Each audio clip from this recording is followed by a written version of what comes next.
I stood backstage with my hands shaking so badly I couldn't hold the microphone steady, listening to 800 people go silent, waiting for me to speak.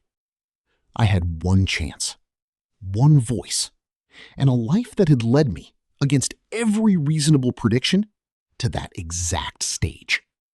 3 years earlier, I couldn't speak a single sentence in public without my throat closing up. I'm not exaggerating for effect. I mean that literally, physically. My body would betray me the moment more than a few eyes turned my way. This is the story of how I went from a person who could barely order coffee without stammering to someone who stood on that stage and said the words that changed not just my life, but the lives of people I never even got to meet. I need to take you back to who I was before all of this, because the ending doesn't mean anything without the beginning. I grew up the quiet one. Every family has one. The kid who lets everyone else finish their sentences, who nods along in group conversations without adding much, who gets described by relatives as shy in a tone that always carried a little bit of pity. It wasn't shyness exactly, though that's the word people reached for. It was closer to fear, a specific physical fear that lived in my chest and throat whenever I had to speak in front of more than 2 or 3 people. At once, my hands would sweat, my voice would shrink to almost nothing. In school, I'd rather take a 0 on a presentation than stand up and deliver it. I carried that fear into adulthood almost perfectly intact. I chose jobs specifically because they didn't require speaking up. Roles where I could do excellent work quietly, behind a screen, without ever needing to present it to a room. I told myself this was just my personality, an immovable fact about who I was, the same way some people are naturally tall or naturally left-handed. I believed that story about myself for 26 years. The shift didn't happen because of some dramatic epiphany.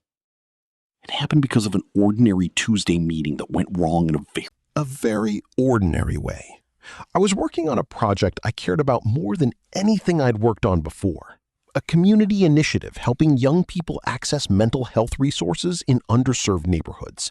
Something personal to me because of my own history with anxiety. My manager was set to present our progress to the board, using my research, my interviews, my months of quiet, careful work. 2 hours before the meeting, she got pulled into a family emergency and had to leave. There was no one else who understood the material well enough to present it. The choice was simple and terrifying. Either I presented it myself, badly, shaking and stammering, or the project, the one thing I actually cared about, didn't get presented at all and possibly lost its funding. I chose the second option. I let the meeting happen without a presentation, told the board we'd follow up later, and spent the rest of that day in a fog of shame I still remember vividly. Not because anyone yelled at me. Nobody did. The shame was quieter and worse than that. It was the specific shame of knowing I had let something I genuinely cared about go unspoken, because I was more afraid of my own voice than I was committed to the people that project was meant to help. That night, I sat with a question I'd never actually let myself ask directly. What exactly was I protecting by staying silent? My comfort. That was the honest answer.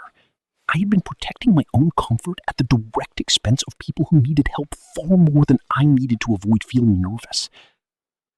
I didn't fix this overnight, and I want to be clear about that, because the version of this story where someone conquers a lifelong fear in one triumphant scene is not the true version. The first thing I did was small, almost embarrassingly small. I signed up for a free public speaking practice group that met in the back room of a community library on Thursday evenings.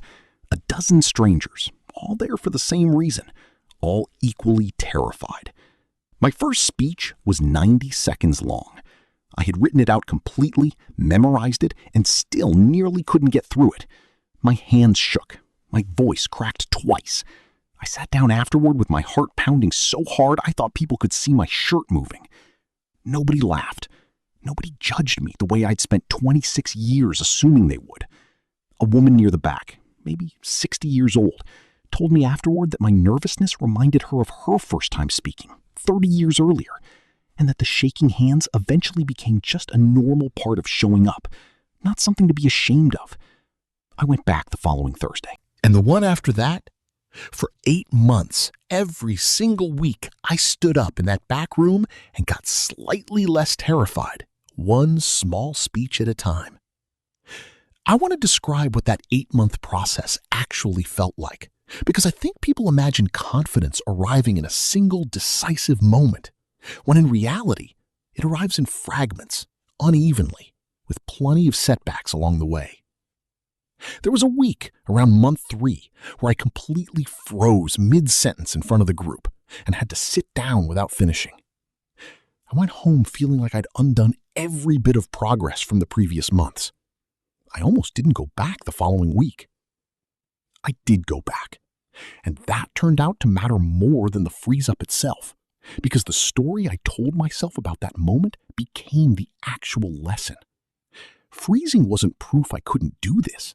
It was just one bad Thursday in a long series of Thursdays, most of which went slightly better than the one before. Around month 5, something shifted. I gave a 5-minute talk about the mental health project, the same project I'd let go unpresented all those months earlier. And for the first time, I wasn't just surviving the speech. I was actually communicating something I cared about, and people in the room were listening, nodding, asking questions afterward.